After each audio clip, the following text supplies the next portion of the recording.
Welcome to The Explainer. Today, we're going to do something pretty cool. We're building a modern web application basically from the ground up. We're going to follow a 10-principle journey that takes an idea from its very first line of code all the way to a live product, hitting all the core concepts every developer really needs to know. So here's our game plan. We'll start by laying the foundation. Then, we'll get into crafting the user experience, powering the backend, handling data and security, and finally, getting our code deployed out into the world. It's the real life cycle of a project.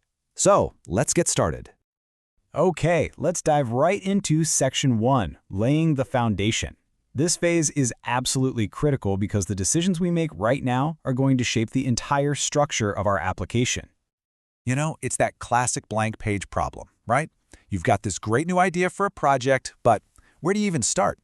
Well, if you're using a modern framework like Next.js, that very first choice you make is huge. It really sets the stage for everything that comes next.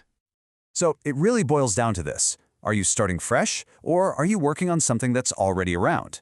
The app router, that's the new, modern way. It's built for today's web, using things like server components to make your app load incredibly fast. On the other hand, you've got the pages router. It's the battle-tested, super stable foundation that tons of apps are already built on. There's no wrong answer. It's all about picking the right tool for the job. Okay, with our foundation set, let's move on to the fun part, crafting the user experience. This is all about the front end, everything the user actually sees, clicks on, and interacts with. It is, quite literally, the face of your application. Look, to build efficiently, you have to avoid repeating yourself. So you need a playbook. First, you spot the common patterns, buttons, forms, cards. Then you build each of those as a tiny, single-purpose component. Think of them like Lego bricks. From there, you just start snapping those little bricks together to build bigger things. The best part? You can reuse them anywhere, which keeps your app consistent and way easier to manage.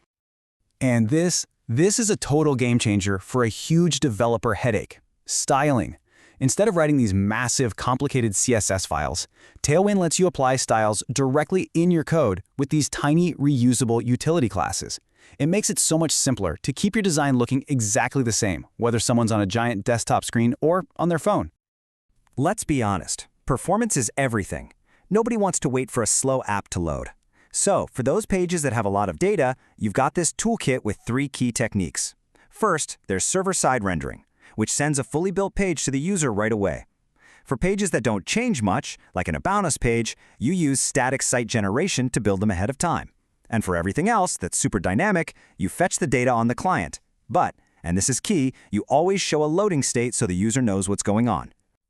All right, so we've built a beautiful interface, but right now it's just a pretty face. We need to give it a brain. So now we go behind the scenes to the back end, the engine that makes our application actually do something. And what you're seeing here, this is the absolute backbone of a solid application, a clean, predictable API. By following these standard conventions, your code just makes sense. You have specific, logical routes for each of the 4 CRUD operations. That's create, read, update, and delete. It's a pattern that makes it easy for anyone to understand how to work with your data. Now here's a real pro move. Instead of coding a new filter every single time you add a new category or tag to your app, you build one powerful dynamic system from the very start. The whole point here is you're thinking ahead. You build it right once, and it can handle any filter you throw at it down the road, without you ever having to touch the code again. Okay, our back end is humming along, but now we have to deal with something really important: the data itself.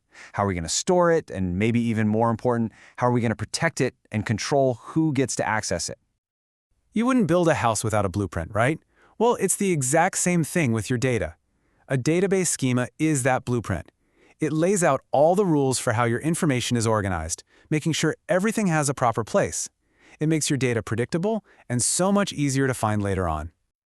And just look at how flexible a structure like this can be. You have your main items table. Then you have categories, which can even have their own subcategories. You've got tags for filtering. But the real secret sauce is that item tags table right at the bottom. It's the glue that connects everything together. This design lets you manage all kinds of different content and link it all together logically. So when it comes time to pick a database, you've got to think long-term. The big takeaway here is that for any app you expect to grow, you'll want something powerful and scalable, like a serverless PostgreSQL database. It's chosen not just for its features today, but for its proven ability to handle success and scale up without breaking a sweat when you get a ton of users. Security. This is non-negotiable. You can't just give everyone the keys to the castle. That's where role-based access control comes in. As you can see, you set up these clear, distinct roles. An admin gets full control. An editor can manage content but can't break the site. And a regular user just gets standard access. It's all about making sure people can only do what they're supposed to do. All right, this is it. This is the moment we've been working towards. Let's get to the final, and honestly the most exciting part, taking all of our hard work and getting it live for the entire world to see. You never just push your code to the live site and hope for the best. You use a safe, standard workflow. Think of it like a quality control checklist. By working on a separate feature branch and then requiring someone else to review your code before it gets merged, you create this incredible safety net that catches bugs before they can ever impact your users.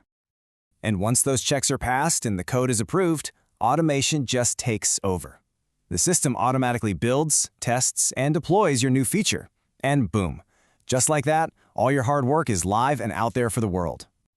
So, we've gone all the way from a simple idea to a fully deployed application. As we wrap this up, the real question isn't just about what we built, it's about what we learned. What's the one big idea, the one core principle from this journey that you're going to carry with you to your next project?